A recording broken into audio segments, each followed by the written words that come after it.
this lesson based on the species interaction part 2. I hope you can remember previous lecture we discussed about the species interaction. There are major three groups. First one is the symbiosis, the second one is the competition, and the third one is the predation. So under the symbiosis association or a symbiosis interaction, there are three major types. They are mutualism, commensalism, and parasitism. The previous lecture we discussed about the mutualism in details. Today we are going to discuss about the commensalism. What is this commensalism? Commensalism is a relationship between two living organisms where one get benefits, the other is neither harmed nor helped. When you look at this picture, you can see the one species is happy, the other one is neutral. So in the nature, if the species having commensalism, when they are living together, almost all the time they have the benefits for one species. But then when they are living alone, both parties not get benefit. In the nature, there are so many examples. One species receive benefits from another species, enhance fitness of one species, no effects for fitness of other species. Most common example is the cattle egret and cattle or other grazing African ungulate species. The egret benefits from catching insects that cattle scrape while grazing, cattle unaffected. Similarly, the cattle egret has interaction with elephants. So during the grazing period, most of the time the cattle egrets can find their food, but elephants not get benefit. And when you come to the Cape buffalo and oxpeckers, so there are plenty of oxpeckers feed on the buffalo's body and also the impala's body. So they collect all the ticks and mite in the impala's body.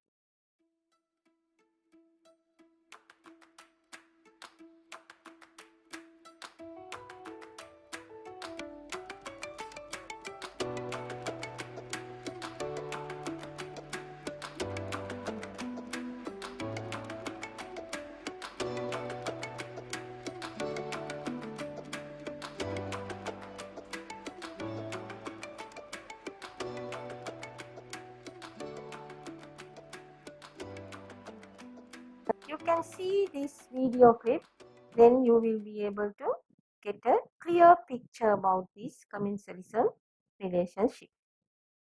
So not only with the animals, but also there are some commensalism among the plants. When you look at the bromeliads, there are a group of flowering plants that attach to trees. They are called epiphytes. They gain access to sunlight and catch water. The trees are not harmed or benefited. So they are like in our country, you can see some kind of orchids. So they are attached to a tree. So then most of the time they are getting nutrients and the water from the tree, but it's not harmful for the tree. And another example is the microflora in the gut. As you know, there are so many bacteria can find in the human gut. So they are almost all the time they are not harmful. Sometimes the bacteria giving benefits as well. So E. coli, lactobacillus are some of the examples for this commensalism association.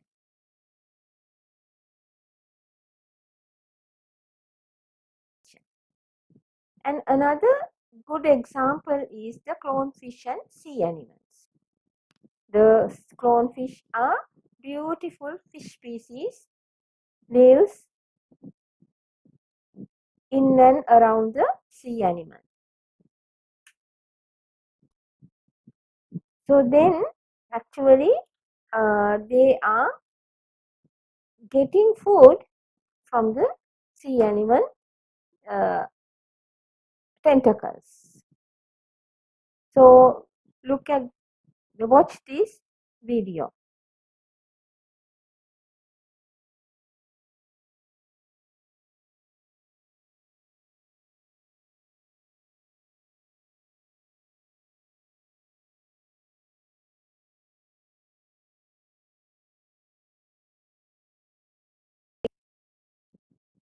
Not only these examples, there are several examples can find in the ocean.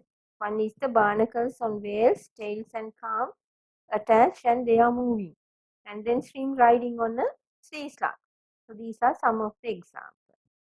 And look at this picture. You can see mites hitching a ride on a beetle. This is another type of commensalism. And when you look at the nereid worm, they usually live in the shells of hermit crab. So what is happening here? The crabs are messy feeders and scraps of food floats away from the carapace that is being fed upon. These scraps are filtered out of the water by the worm. While the worm benefits, the crab appears not to suffer any disadvantage. So let's move to the next symbiotic association, that is parasitism. In the commensalism, two species surviving but not harming to each other. But parasitism, this is one organisms get benefit and the other is harm. So parasite usually is small and gets nutrients by living on or in the host. They specialized type of predation. So most of the time parasitic or the association, the parasites has a specific host. So and it is a stable relationship and host is not killed immediately. That would be bad for parasites. So therefore it should be remaining for a period of time and then later on the completely consumed by the host. And in this association, one organism is usually physically smaller of the two benefits and the other is harmed. So examples, ticks and dogs. So you can watch this video to get an idea about the parasitism.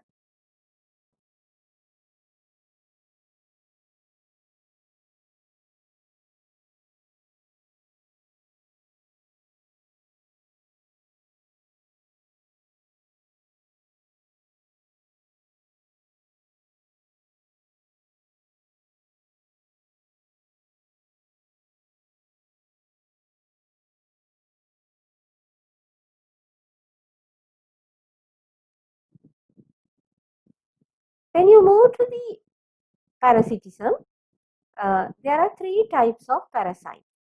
First one is the ectoparasites.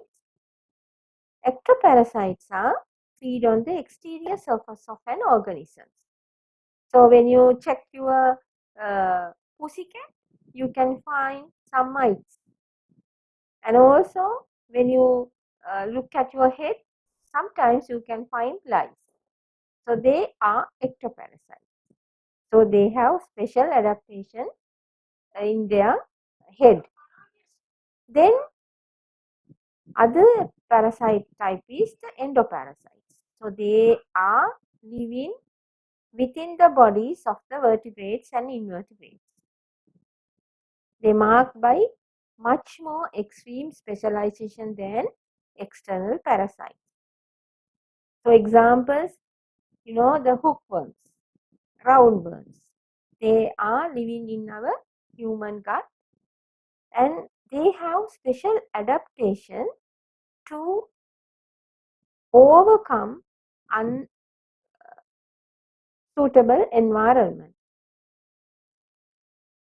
So they are, if they are living in a gut, they frequently exposed to the enzymic reactions. So therefore, they have a thick cuticle, and also they are sucking bloods.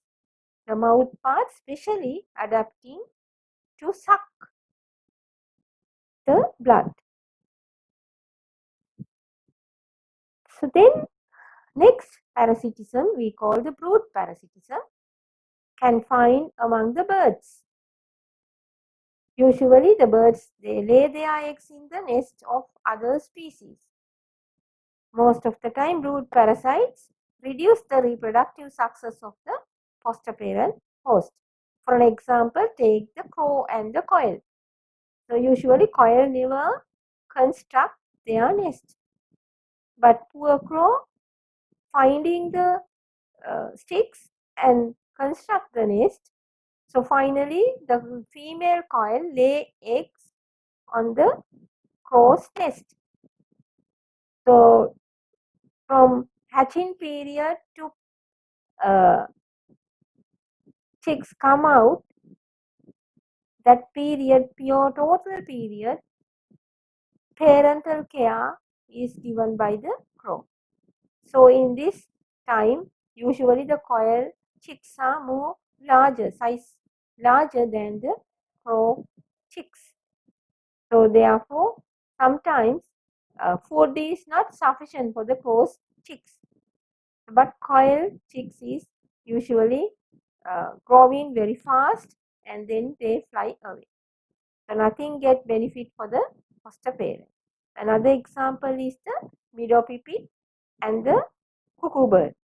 So meadow pipit is completely taking care of cuckoo bird's chicks.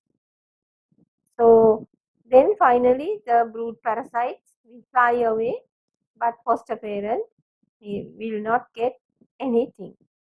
So this is the brood parasitism. So if you want to get more details, you can browse this website. Here you can see an endoparasite and infect by a fungus. And another interaction is the parasitoids. So then these parasitoids is the lay eggs on living host and their larvae eventually kill the host. So you can see here the larvae of a butterfly. The parasites lay eggs on the larvae's body. So completely this larvae affected due to the parasites' eggs and the larvae. And another one is the wasp. They lay eggs on the cockroach body. So they completely destroy the host. So these type of relationship can find in the nature. So the next section we will meet again to discuss the competition and the predation.